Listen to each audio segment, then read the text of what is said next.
ભગવતી સાત્વત પુંગવે વિભૂમિ. ખૂબ સુંદર ભગવાનની ભીષ્મ દ્વારા સ્તુતિ કરી છે. અને ભીષ્મએ ભગવાનને કહ્યું કે અત્યાર સુધી મેં તમારી વાટ જોઈ, હવે મારું મૃત્યુ ન આવે ને ત્યાં સુધી તમે અહીંના ઊભા રહેજો. અને ભીષ્મ સ્તુતિ કરે છે. અને એ સ્તુતિ એવું કરજો, હે હરિ ઇતના તો કરના સ્વામી, જબ પ્રાણ તન સે નિકલ. गोविंद नाम लेकर जब प्राण तन से निकले, इतना तो करना स्वामी, जब प्राण तन से तो करना स्वामी. श्री गंगा जी का तट हो, श्री यमुना का बंसी बट हो, श्री गंगा जी का तट हो, यमुना बंसी बट हो.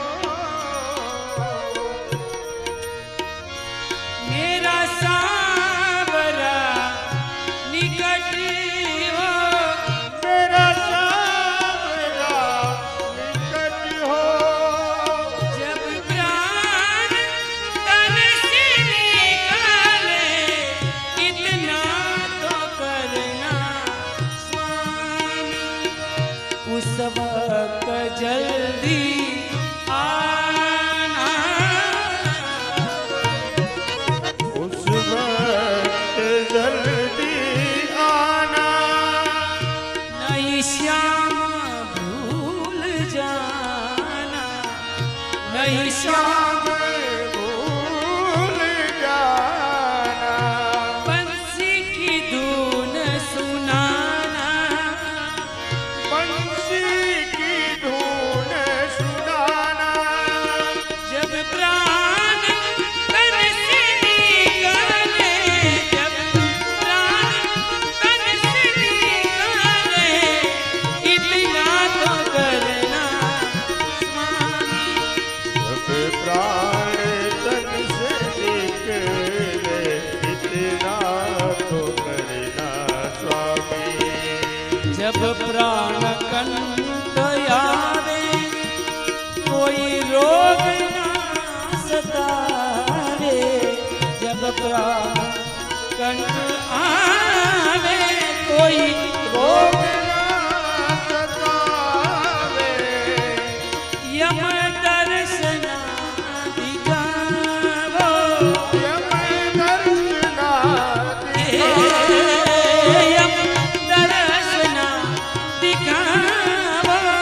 यम दर्शना दिखाओ.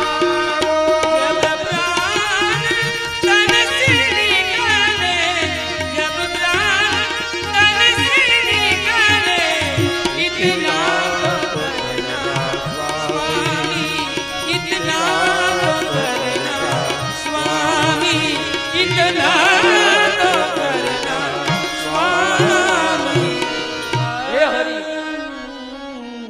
અત્યાર સુધી મેં વાટ જોઈ, હવે જ્યાં સુધી મારા પ્રાણ ન નીકળે ને ત્યાં સુધી પ્રભુ તમે અહીંયા વિરાજિત રહેજો. અને મારી મતિ રૂપી ભીષ્મ કહે કે મારી દીકરીને તમારે પરણવાની છે.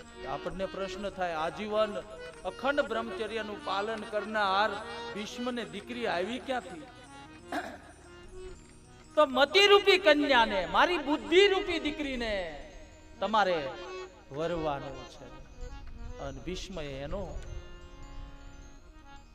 જે મનુષ્યબો હતો, અંત સમયે મને દ્વારકાધીશના દર્શન થાય, અને દ્વારકાધીશે અંત સમયે દર્શન આપ્યા.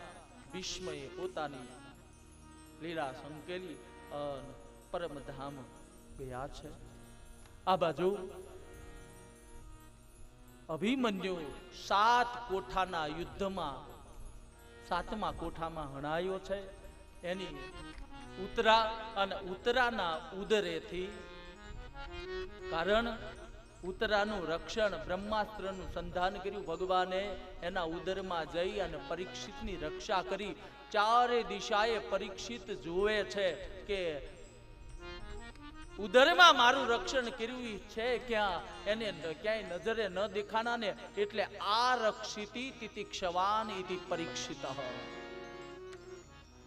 એટલે ઉત્તરાના ઉદરેથી જેમ કાષ્ટમાંથી અગ્નિ પ્રગટ થાય એમ ઉત્તરાના ઉદરેથી રાજા પરીક્ષિતનો જન્મ થાય છે.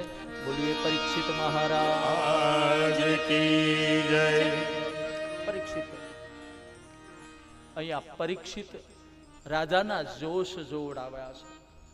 આઠમું સ્થાન એ મૃત્યુ સ્થાન જોતા એવું લાગે છે કે આને કોઈકનો શાપ લાગશે અને સર્પદંશથી આનું મૃત્યુ થશે.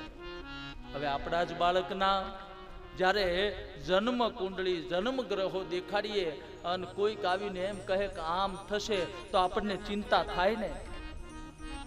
પણ હા, અંત સમયે એનું કલ્યાણ થશે, ભગવાનના ધામમાં જશે. આ બાજુ પરીક્ષિત ધીમે ધીમે કરતા કરતા મોટા થયા છે અને એક દિવસની ઘટના ઘટી છે. પરીક્ષિત નગરચર્યા માટે જાય છે. ત્યાં એક જોવે છે શું, એક ગાયને અને એક બળદને કોઈ હળ જોડી અને હળે જોડી ખેતી કરતા જોયા. આ જોયું એટલે તરત થયું ગાય એટલે ધરતી, બળદ એટલે ધર્મ. ધરતીને ધર્મને પીડા કોણ દે છે? એટલે પૂછું, ધરતીને અને ધર્મને શા માટે તું પીડા દે છો? સત્ય, તપ, પવિત્રતા અને દયા, આ ચાર ચરણ ઉપર ધર્મ ટકે છે. યાદ રાખજો, એમાં સત્ય, પવિત્રતા અને તપ, આ ત્રણે ચરણ કપાણા છે, પણ માત્ર એક ચરણ ઉપર ધર્મ ટક્યો છે અને એ છે દયા. દયાના ચરણ ઉપર આ ધર્મ ટકી રહ્યો છે. સુખદેવજી મહારાજ પરીક્ષિતને આ કથા કરે, મૈત્રેયજી મહારાજ વિદુરજીને આ કથા કરે અને શૌનકાદિક ઋષિ મુનિઓને સૂતજી પ્રશ્ન કરે છે.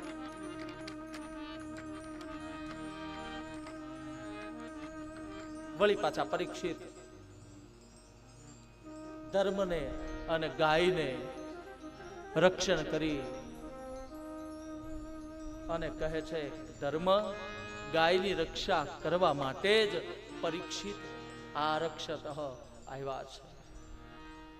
એક દિવસની ઘટના ઘટી છે.